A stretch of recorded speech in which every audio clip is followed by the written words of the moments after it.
Mathai thainagi warini. Maitrabaki mafam amada haudinggam chanu kaubi mapuk kaya sengdabi nupi amakak lairami. Lonabi machi amadi mapuroibaga taibang miramlen thadokhrabada machi ahanna poklambi machanupi amaga mahakna poksaba machanupa amaga saunaba yokhaurami.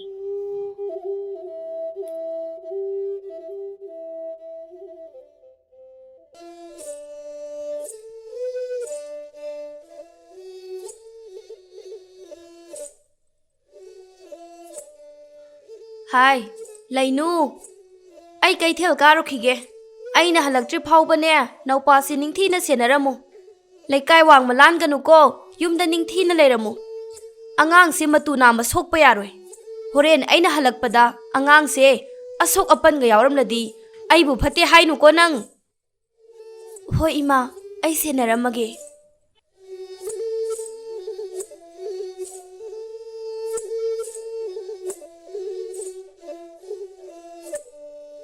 Cice, aidi yumdasu sanaduna laibase talle. Lao, apar mana talle sanaruse lao. Imana hojikta hairambadu nangbu tahaudrabaro. Laikai wang malana chatpa yade. Horen imana halaklaga aingonda chairaniye. As akhoi mana haibabu haje sanu. Lao ise apar mapamda tanabi sanaruse ba. Ashumna maupa aduna hanjin ningai taurabada lainudu khangba ngamdraduna laikai wangma lalaga achauba pat amagi manakta lakle.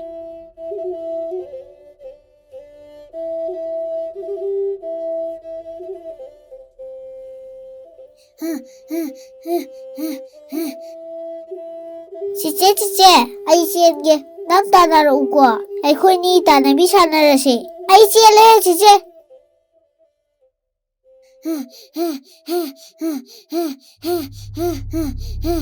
Ima! Ibungo! Cice! Ai buang buta kat bio, cice! Ai buang buta kat bio! Ibungo! Ima!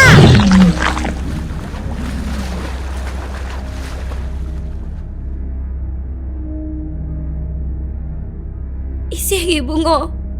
Isegi bungo! Isebu kari oirasige! Isebu kari oirasige! Ashumna numidangi matam oshilakle.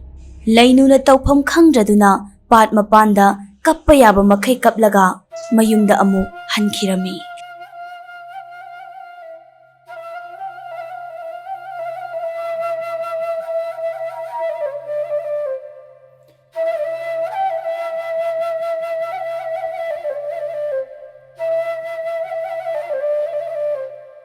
Ibungo!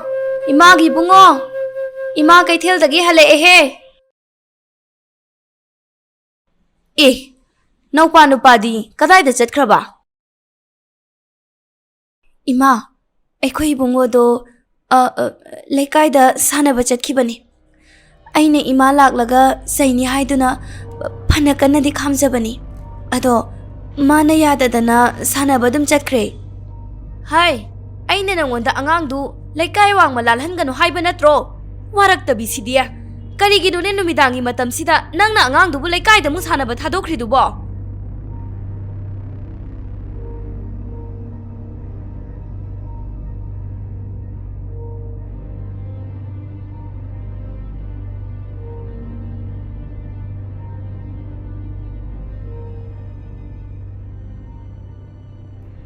Asum tauduna haudinggam chanuna magi machanupa apikpadubu leikaida leiriba yumthong khuding changduna thirami.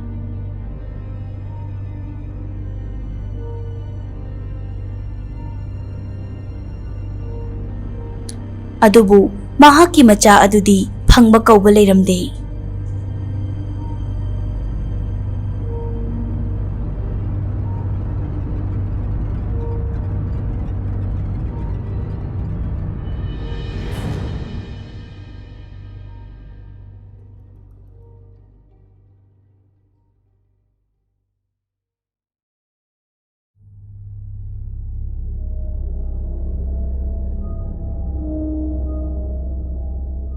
Hoi magi bungo.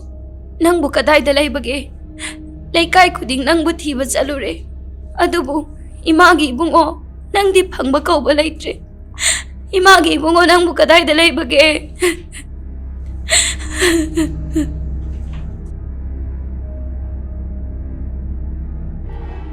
Aibu asengbado hairasirane. Adubu karigumba aina thokriba thawdok adugi asengba wari lirabadi ima tona aibudi yumsida laihalaroi. Taibangsida aigi changjapam pibinaba kanasu laite. Ai asengbado haikraroi.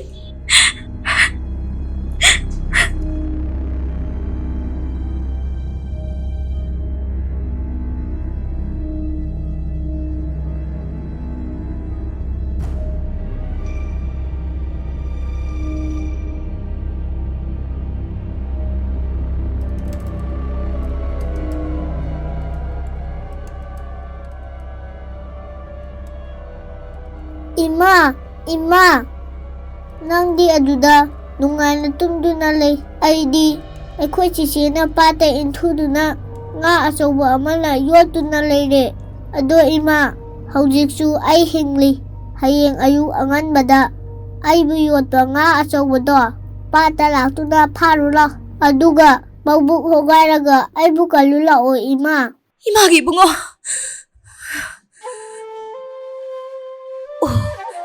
Aigi isa hingliba oireko. Imagi bungo. Hayeng ayu anganbada ima pata laktuna nangbu yotki mga adu soidana phagani. Aduga isabu kanganiye.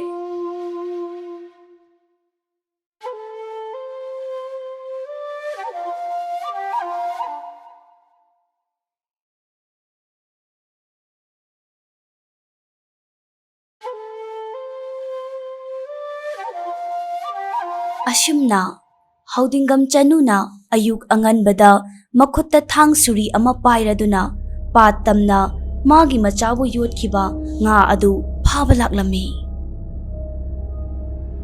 Pat adu yaurabada HAODINGGAM CHANUna magi machabu yotkiba nga adu pharami. Aduga pikliba machabu nga adugi mabuk manungdagi lauthoklami. Laibak phabadagi machanupa apisak adusu tekta kaidana nga adugi mabuk manungda yauduna leirami. Ashumna mama macha ngaihak wari watai sanaraga machabu puraduna HAODINGGAM CHANU mayumda hankhirami.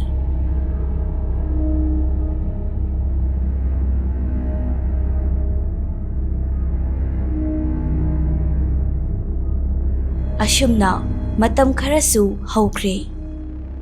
Lonabi machigi macha lainuna magi machanupa apisakpu pate intharamba dugidamak HAODINGGAM CHANUna lainubu kanthi thokpa makhai saurami. Achengba tanja yenglage poktabi machanupi adubu tanthokhrage haina mapukningda chapyungna leplami.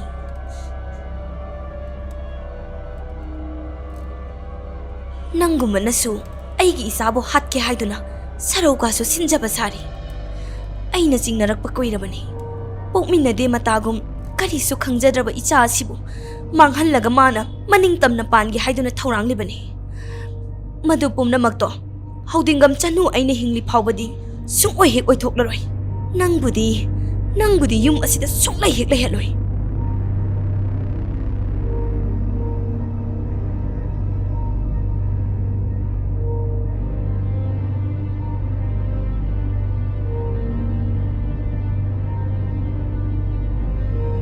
Suningdabi nomningdabi katan sidi. Hai, yumgi thaba inkhang mayam ama loisindana lairibasi loisingide haidradana karigino nangna dudaga tumdana laithoklibadubo. Imaton, aisa thabak singdu loisinba yaba loisinkrabani. Wamandana sum ngayak potharambani. Imai pema kayada hingam tawgamibanu yenguni hese. Hai, chinthebi nangna loisileba thabak singdudi aina loisinkraba ngakteni ne. Salo, haujimakne Pau sangpai adu thangdu aduga pau singdo loina sudo chalu. Imaton ai soidana suge ado nungsa nem tharak pang hek tangai khige haksang se yamna jokthare. Hai tawngam biya Nang na naril asop yam na tali sibu kari gino ne hey. Ay na chalo hayadi kok chat pa yada bro. Chalo. Housing mang pausing do loy na mag sudolu chu chalo. Ima. Hai, chintibi, warak tabi. Nang da sijakro ne hey. Nang na kari na tik lay dana. Ay gi isa apisak asibu pate intha do na hat ki thorang li bano. Tawngam bi. Nasagi naral di yanjage de hai dana. Ay ngonda ka su oida pa da bangang do na minamba ka su sariye. Sat ko chalo ne ikai khangda bi nang bo.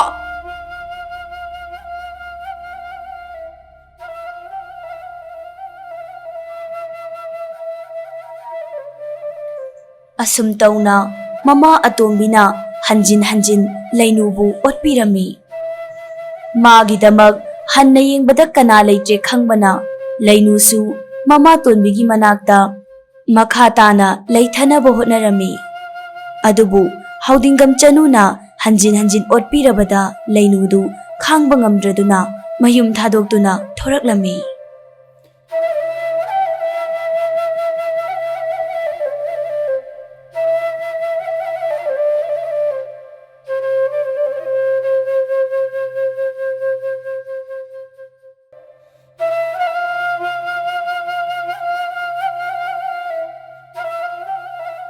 Ha urok tungaubi ita sakpi uchego nakhoi na ibu nungsibirabadi kana laijadrabini khanduna natu amamam ta khikthabiramu ba laibak thirabi aisu sekla laktatin pombi laktabu oiduna natung inna paijarake ima to na ot panaibada khangba ngamdre na tadi.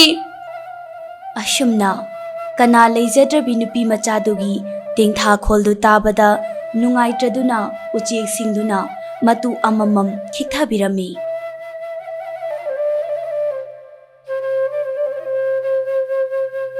Nupi machaduna matu singdu masa pumba loina tusili.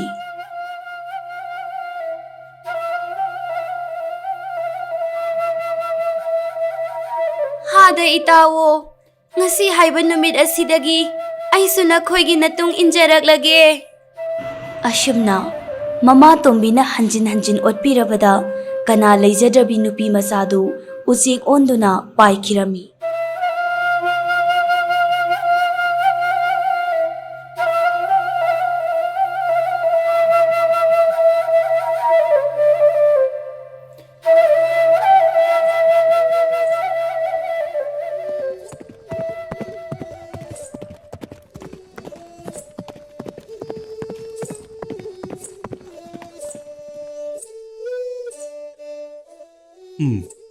Mangda uriba chekla sing asi onthokna su ningthi jakhreda kanadi aigi lirung ten asi makhoi do ina mai onsilage do. Aibo mukta kanbiyo. Aibo mukta kanbiyo.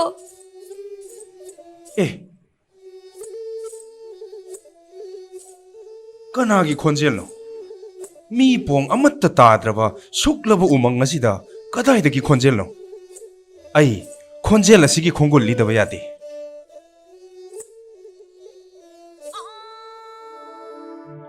Ashumna ningthaugi machanupaduna mahakna takhiba nupigi khonjeldu asum thirakpada uchek matuna masa pumba pumyum silibi nupi machadu hek urure.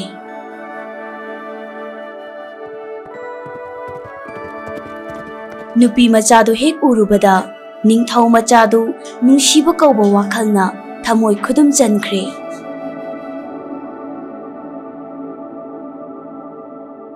Nupi machadugi wari wakhong pumnamak khanglaba tungda ningthau machana nupi macha adubu sagol mathakta hapkatlaga konung tamna khudup thaduna thaukhre.